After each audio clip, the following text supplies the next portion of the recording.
Good evening. Now, for the next 12 to 14 minutes, I'll be talking on the nuances of myocardial ischemia and revascularization in our day-to-day practice in patients with chronic coronary syndrome. Now, chronic stable angina is one of the subset of chronic coronary syndrome, and this is usually caused by a hemodynamically significant atherosclerotic narrowing of the epicardial artery. Usually there's myocardial ischemia, which is demonstrable, and the patient has angina on effort. And in such patients, sophisticated investigations are not at all required. However, when there's a disparity between the symptoms and the angiographic findings, a patient with borderline stenosis, further investigations are certainly required. Now, this is the story of a patient, son whose father died of acute myocardial infarction, and the family members were very keen to have the angiogram of the son because his father died at 55 years. And this is the angiogram, and all of us would agree that there's a tight LAD stenosis and would require angioplasty. The son and the family members did not agree for angioplasty as he was totally asymptomatic. So he was sent back home, and after 2 to 3 weeks, somebody has suggested him myocardial perfusion scan, and you can see the perfusion scan was normal. So what is the big message from this? Myocardial perfusion is not merely governed by epicardial stenosis. Several other factors also play a very important role, like the endothelial dysfunction, the patency of the microcirculation, the collateral formation, and the left ventricular hypertrophy. And this led to a very important concept of assessing the functional importance of stenotic lesion. It is true that in such tight stenosis, we usually do not find this mismatch, so that when we look at the data, if there's a 50 to 70% stenosis, 35% may have positive FFR, 71 to 90%, 80% may have positive FR, and even in the subset of 91 to 90%, 96% have a positive FFR, 3 to 4% may not have, and perhaps this patient belongs to that, but this is not a common phenomenon.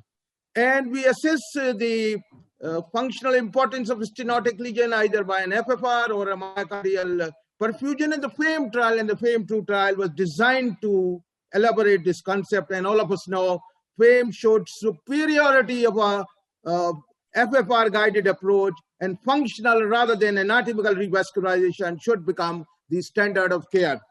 And the FAME2 trial showed that lesions with a positive FFR less than 0.80 need to be revascularized upfront rather than started on an OMT. So the message from all this is that coronary artery disease has an epicardial component, which is always evaluated, but many times the microvascular component is forgotten, and there will be various combinations, only epicardial artery, no microvascular disease, only microvascular disease, no epicardial artery, and a combination of both. The big problem is the nuances of a non-obstructive coronary plaques.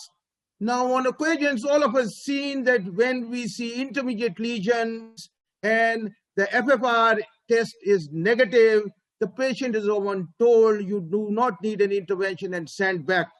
But some of these patients may be harboring a vulnerable plaque, and if they develop acute coronary syndrome early after being evaluated by CAG and FFR was negative, it is very distressing both to the patient and the cardiologist. And FFR, obviously, is not powered to predict acute myocardial infarction. So what should be done to obviate this phenomena?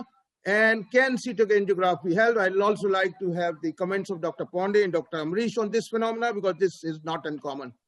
Now, when we look on a CT angio, there is no doubt non-obstructive plaques are also associated with increase in the risk of cardiovascular death and MI. So mere presence of a negative FFR, although excludes important functional stenosis, but does not exclude an acute coronary event and feature. And CT angio, all of us know, is of immense help in picking up the vulnerable plaques, the positive remodeling, as you can see, the napkin sign, the spotty calcification, and so on.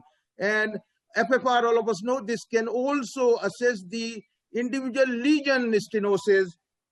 And after CT angio, all of us see that more statins are prescribed, the adherence to statin therapies increase, and this is the Scott Heart-Free trial, which showed that after CT angiography, you can see there's a statistically significant reduction in death from coronary heart disease or non-fatal myocardial infarction and non-fatal myocardial infarction alone.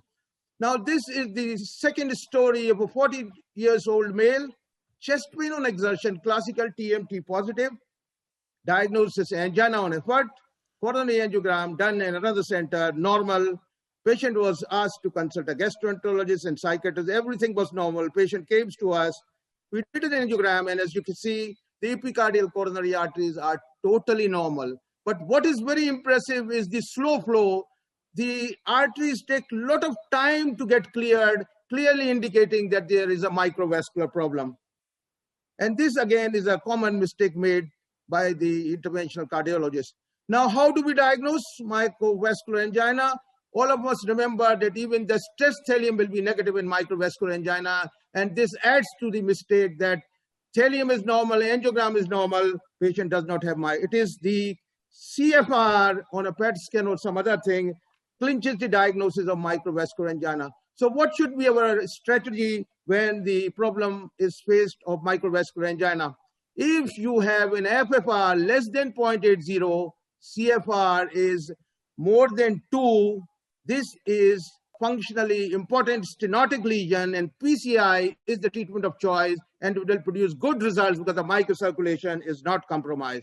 However, if you have an FFR which is more than 0.80, CFR more than 2.0, clearly indicating this as no angina, no anti-ischemic treatment, no microvascular disease, no epicardial disease.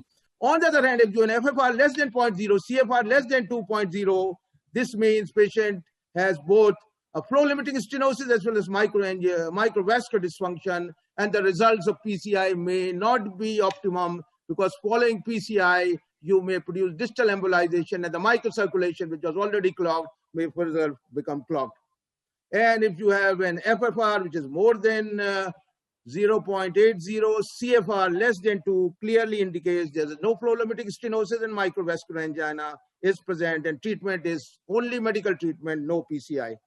Now, what about myocardial perfusion scan? How does it help in prognosticating patient of chest pain? As you can see on the slide, if on a myocardial perfusion scan, you have small area of myocardial, no perfusion, the long-term prognosis is very good. As you can see, cardiac death or MI rate is negligible over the next few years. What is the relationship between coronary flow reserve and obstructive CAD?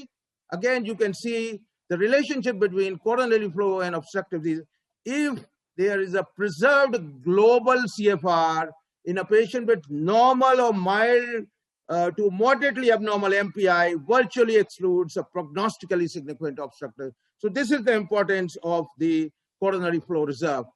Now, this is another story of a 62-year-old man, history of shortness of breath, chest pain on exertion. A relative of the nuclear cardiologist got his myocardial perfusion scan first because he was related to a nuclear cardiologist. The normal myocardial perfusion scan at rest and immediate after exercise was reported, and the patient was told, you have no coronary artery disease, no angina, but the symptoms continue to increase, and he came to us and we did an angiogram, and you can see multivessel disease on a coronary angiogram. So what is this phenomena? This is the phenomena of balance ischemia, which is seen in 5 to 10%. If you have a 3-vessel disease on a coronary angiogram, there may be falsely normal perfusion exhibited on the scan. And what causes this balance ischemia? The radiotracer uptake by different myocardial regions becomes homogeneously distributed secondary to the globalized hypoperfusion in all the segments of the myocardium, but can be picked up if you are a little vigilant. It is CFR which will be decreased in even with the balance ischemia. CFR in all the territories will be less than 2. Now, this is again a very interesting study. I think some of you must have gone through. Usually we believe that Prinzbital angina or vasospastic angina comes up at rest and produces unstable angina. But this is a very, very interesting study. The name ACOVA, you can see abnormal coronary vasomotion in patients with stable angina and unobstructive coronary artery disease. All these patients have stable angina, angina on effort, and when they're subject to angiography, you can see obstructive lesions more than 50% were seen in 46%, narrowing 20 to 49, 7%, but coronary angiogram in patients with stable angina was seen in 47%, nearly 50%. And what was very exciting, when these patients were submitted to the acetylcholine test, 86% were submitted, the rest were not. And out of these 86%, abnormal coronary vasomotion was seen in 62%. And what is still more exciting, epicardial spasm was seen in 45%, and microvascular spasm was seen more than the epicardial spasm in 55%. Mind you, these are all patients of stable angina. So how do we diagnose epicardial coronary spasm? All of us are very clear about this. You have a normal angiogram, normal ECG. When you inject acetylcholine, the ST elevation is seen, and simultaneously you also see the spasm of the coronary. How do we diagnose microvascular spasm? The resting electrocardiogram is normal. When you inject acetylcholine, there's no epicardial coronary artery spasm. Electrocardiogram shows ST depression due to subendocardial ischemia. And if you measure coronary lactate production in paired samples from the coronary artery and coronary sinus vein, they are increased. And that is how we diagnose microvascular spasm. And lastly, although we commonly evaluate patients of stable angina or chronic coronary syndrome due to diminished flow, on occasions we are faced with patients who have angina not because of decrease in blood flow, but because of increased demand. And any patient with a hypertrophied ventricle, all of us know, can develop angina even in absence of an epicardial coronary artery stenosis. And hypertension is a very important cause. And angina in these patients develop because of increased oxygen demand due to the hypertrophied left ventricle. There's an inappropriate rise in blood pressure on exercise test. And one of the studies, as you can see in this stress echocardiography, the presence of hypertension was associated with 17.6-fold elevated risk of coronary positive results. This is in a stress test from a hypertensive patient. You can see the positive stress test and the angiogram was normal. So in conclusion, what are our options for evaluation of patients of myocardial ischemia and the chronic coronary syndrome? On the top, you can see the bar of the likelihood of obstructive coronary artery disease. If the likelihood is very high, on your right side, the red bar, obviously we'll opt for an invasive angiogram. And if the lesion is borderline, we would opt for an additional FFR to see the functional importance of the stenotic lesion. On the other hand, on the left, you can see if the probability is very low, no testing, or you may go on for exercise, treadmill or echo. And if there are doubts raised about the obstructive CAD, we would go for a cardiac CT. And if the CT angiography has shown CAD of uncertain functional significance, we would opt for a nuclear myocardial perfusion imaging or a CMR. And this is how we approach in the present scenario. And the message is, please do not only evaluate epicardial coronary artery disease, also look at the microcirculation. There will be various combinations and permutations of both these components of the coronary artery disease. Thank you very much.